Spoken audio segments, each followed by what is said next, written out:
8월 14일 사자와 마녀와 옷장 첫 번째 챕터로 옷장 안으로 들어간 루시에 대한 내용이 되겠습니다. 이야기는요, 페번시 남매 피터, 수잔, 에드먼드, 루시 이렇게 네 명이 전쟁 공습을 피해서 시골 구석에 사는 늙은 교수의 집으로 보내어집니다. 교수의 집은 아주 넓었어요. 관리하는 아주머니 한 분 계시고 교수님 이렇게만 있었으니까 집 자체가 워낙에 넓습니다. 사람이 없어요.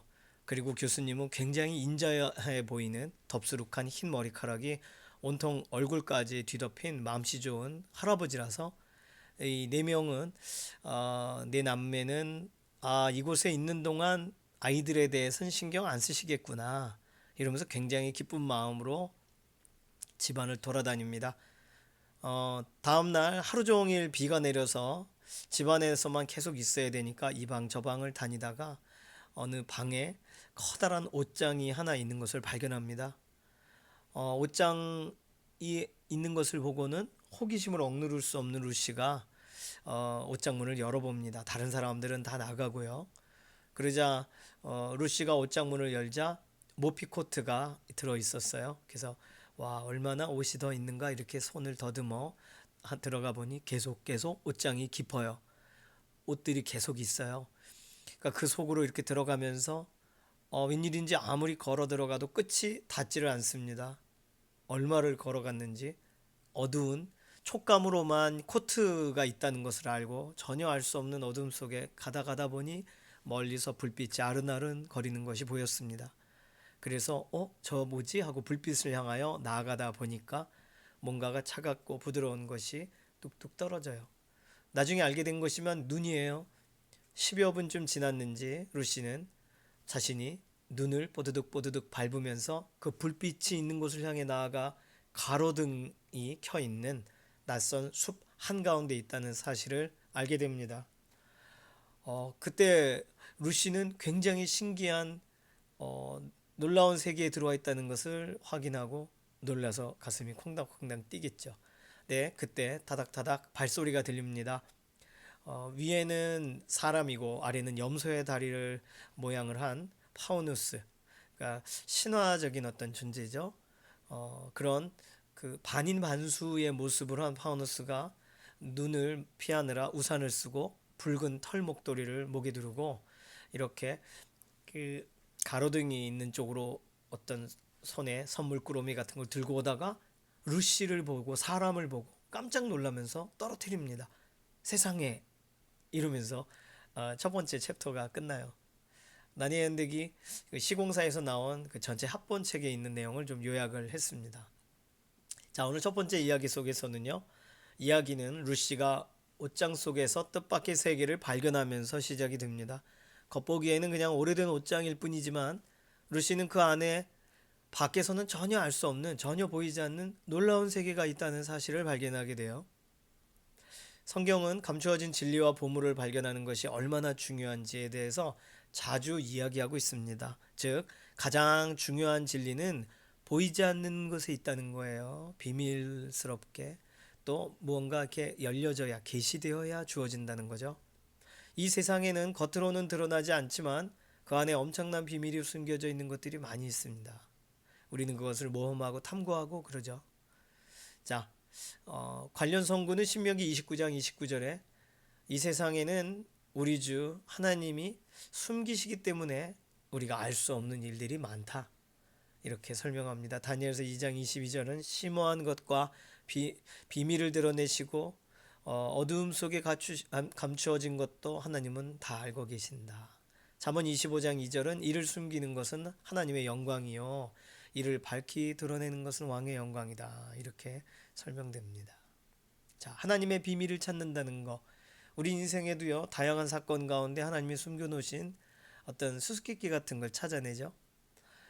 고린도전서 2장 7절에서 13절과 로마서 11장 33절에서 36절, 골로새서 2장 2절에서 3절까지를 한번 좀 성경을 찾아보세요. 하나님의 비밀에 대한, 하나님이 무엇을 이렇게 비밀이 숨겨두셨는지에 대해서 살펴볼 수가 있습니다. 자, 오늘 내용 간단하니까요. 우리 삶 속에 보물도 찾아보실까요? 목장 나눔의 내용입니다. 눈에 보이지 않는 새로운 세계라는 이 이야기의 소재가 나에게는 어떻게 느껴지나요? 일상의 삶을 살아가는 동안 보이지 않는 세계로부터 어떤 이런 우리가 특별한 나아가게 됨을 얻게 될 때 우리의 마음은 어떤가요? 이런 이야기 소재가 우리에게 주는 그런 감정은 어떤 것인지 좀 나누고 싶습니다. 자, 첫 번째 그런 나눔 가지시고 두 번째는요. 옷장 속에서 루시는 무엇을 보았는지, 그 어둠 가운데서 무엇을 보고 나갔는지, 새로운 세계로 들어갈 때 루시를 인도한 것이 무엇인지 한번 답해 보실까요? 자, 세 번째 질문은 새로운 세계를 발견하는 것도 중요합니다. 옷장을 통해 새로운 어떤 세계로 나아가는 문을 발견하는 것도 중요한데 그곳에 어떻게 도착하느냐도 매우 중요합니다. 성경에서는 등불을 뭐라고 부르는지 시편 119편, 105편에서 그리고 그 빛은 누가 되시는지 요한복음 8장 12절 본문을 좀 살펴보시면서 답을 좀 써보시기를 바랍니다. 자, 오늘은요 특정 성경 구절보다는 이런 전반적인 본문의 내용을 가지고 이렇게 주제를 찾아서 하나님의 비밀을 찾는 것이라는 그런 주제적인 내용을 가지고 우리 삶 속에서 묵상으로 나아가겠습니다. 자, 이번 한 주 동안도 하나님은 우리의 삶을 통해 하나님의 이야기를 써내려 가실 거예요. 그 이야기의 주인공으로 이번 한 주간도 살아가도록 우리 목장 동역자들을 위해서 기도해 주시기를 바라고요. 그리고 나니아 연대기 다음 주는 이제 두 번째 챕터인 루시가 옷장에서 찾아낸 것은 무엇인가? 옷장 안으로 들어가서 발견하게 된 것은 무엇인가? 이 책의 두 번째 내용을 그대로 따라갑니다. 여기 간단하게 지도를 이렇게 띄워드렸는데 이 지도가 나니아 연대기에 좀 중요한 지도예요. 뭐 지도를 보고 찾아가는 일은 아직 나오지 않지만 대략 나니아라는 나라, 가상적인 나라가 어떻게 배치가 되어 있는지 대략 보실 수가 있을 것입니다. 사자와 마녀와 옷장 이 책은 사랑 플러스에서 나온 책은 절판이 되었어요.